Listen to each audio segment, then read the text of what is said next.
Good morning. Good morning.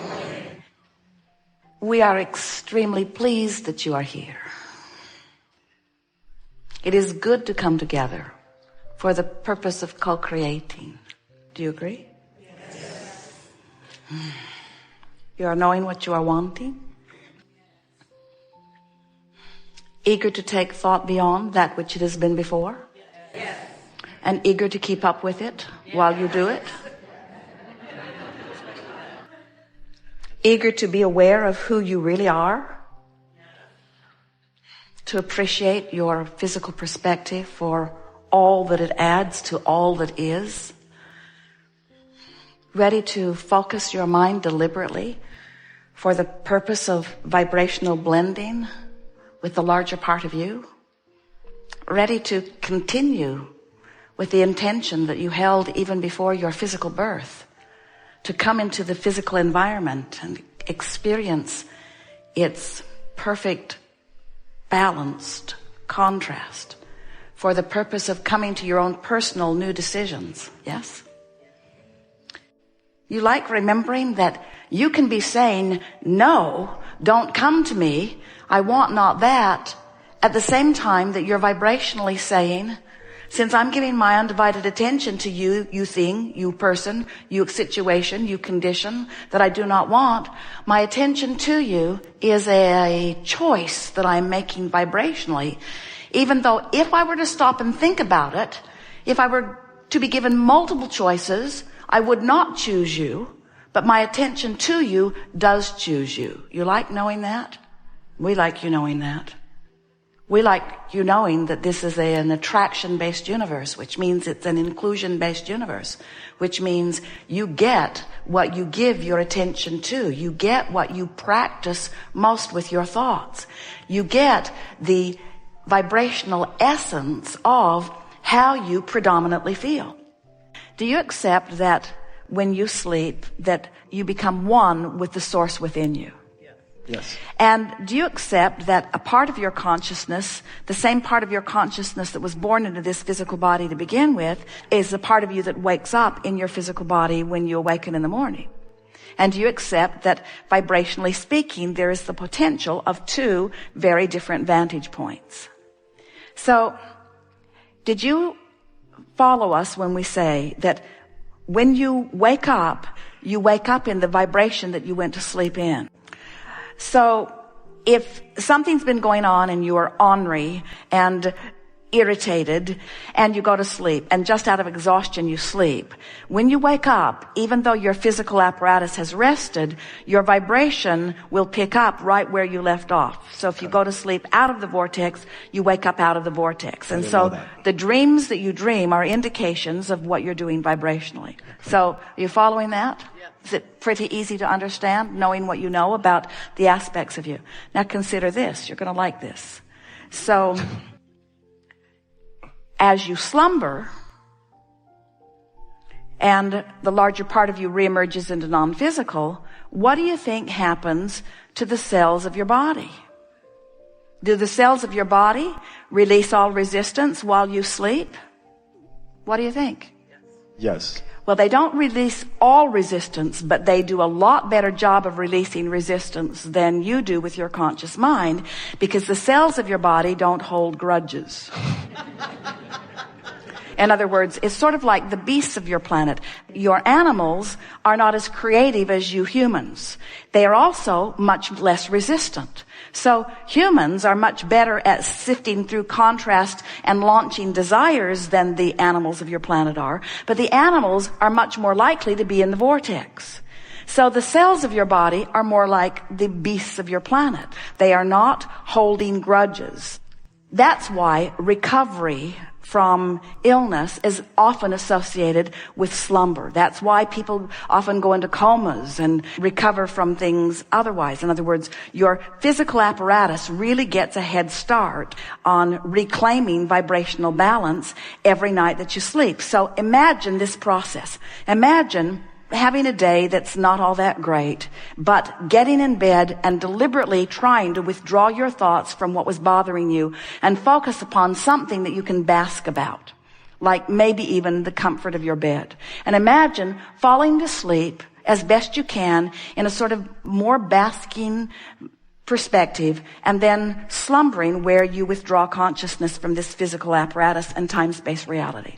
And then awakening in the morning and deliberately, and it's not hard to do, reclaiming the basking that you were in before you went to sleep and taking it further by working on some things that you appreciate. Then getting out of bed, and we'll do some focus wheels here today, doing a focus wheel or two to clean up some vibration that has been sort of raw and ragged, and then moving into a list of positive aspects and getting on a rampage of appreciation, and then moving into your day. Now, follow us here.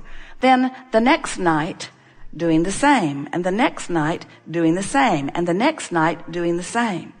Within a very short time, far less than 30 days, we're not kidding you even a little, you could release the majority of resistance that you've been harboring, and anything that was not sitting right in your physical apparatus. In other words, you would give the cells of your body the perfect vibrational culture in which to find perfect balance, just with that one simple process. Because it is only the awakening the next morning and the returning to resistant thought that keeps your cells from reclaiming their complete balance even in one night's sleep. You following? Yep. A few nights of deliberately releasing resistance and then going into slumber and giving the cells of your body all of that time to find their balance. And then another night of releasing resistance and going into slumber. But here's the thing. Every night you do that, but every morning you undo it. That's what's happening with most people. Every night your cells find their balance, and then you remember what was bothering you the day before. So you are literally reestablishing resistance every time you come back into consciousness. Isn't that interesting? Nice to know. It puts this wellness concept in a whole new place, doesn't it? So when you come to a gathering like this, we assume, we know, you come because you want to become more deliberate in your point of attraction. Because that's what creating is. Creating is attracting. Creating is adjusting your vibration for what it will attract. It's adjusting your point of attraction. It's not about getting good at identifying and going after. It's about getting good at identifying and practicing the vibration of wanted rather than not wanted. And the two work so well together because every time your life experience shows you something that you personally consider to be a problem, in precisely the same moment of your awareness of the problem, an equivalent solution is born. Some say, well, where is it? And we say, well, it's a vibrational solution. It's a thought. It's an energy. It's a vibration you can feel. It's something that you can know with your emotion that you may not be able to justify through your vision of how it is unfolding. In other words, you're accustomed to noticing what is in this reality that you call reality. I can see it. I can hear it. I have physical senses that define it. So I can easily define the problem.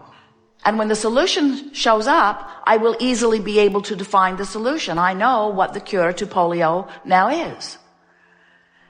But what we want you to understand is that there is a solution that precedes all manifestation that is, as far as we are concerned, as we stand over here in your vortex of creation, in your vibrational reality, there is a solution that is already here.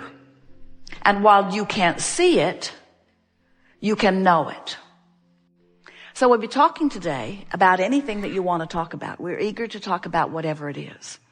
But we want to give you fair warning that we have complete awareness of what you have already amassed over here in your, what we are calling vibrational reality.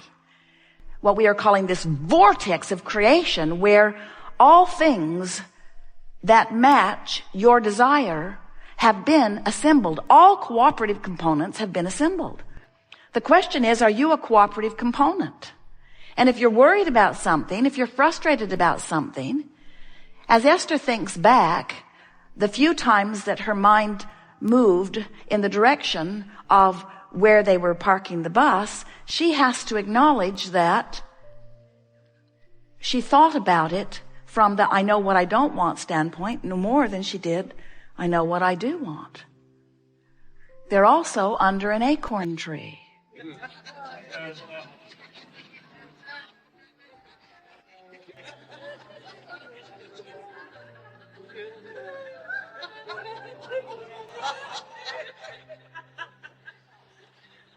More machine gun fire. And so when they go to move the bus, it's necessary that they find a ladder taller than any one you've ever seen to climb up on top of the bus to sweep off the extended rooms because they can't bring them in when there are nuts on the top of the bus. So as Esther is hearing the nuts falling, she is remembering how much she didn't like hearing them falling last time. And she is remembering how specific she was about not wanting to be under the falling nut tree again. And she is remembering that she had the experience, didn't like most of it, got in the bus and drove away and never thought about it again until she returned. In other words, no effort whatsoever about cleaning up vibration. Just living it, complaining about it, not liking it, feeling the injustice of it, threatening to cut the tree down herself. It's a really big tree. And then driving away, not returning to that thought vibration, but leaving it right where it was, waiting for her.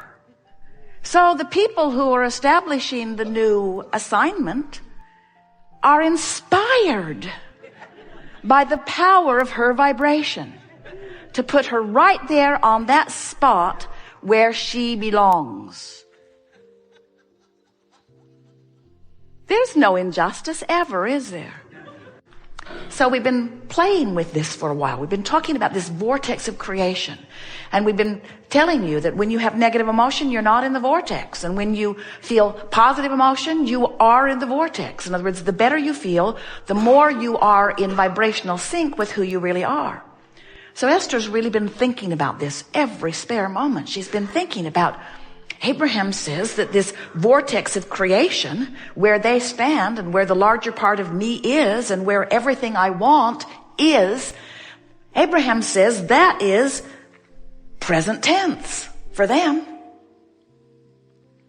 But me in my physical form, who is used to looking for what's manifested that others can see, historically documented, pigeonholed and cataloged, I'm used to calling this present tense. But Abraham says this is past tense from their point of view. And so then Esther says, oh, I'm going to get my thoughts around this.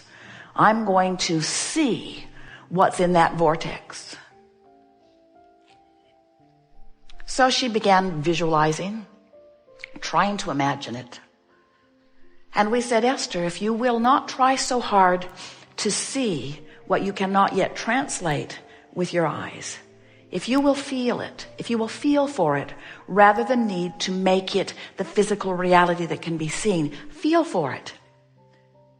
So how does that translate? Well, feel for the well-being of your physical body rather than the visual. That's all right. If you can see the visual, good for you. But if when you reach for the visual, you see what is, it's not helpful. There is never, ever an injustice that is done, ever, ever, ever, ever, ever. But there are plenty of times that you get something different than what you want. But when you get something different from what you want, it's not because an injustice has occurred. It's because you've got a different dominant vibration than your own desire. Don't you love knowing that? Not so much.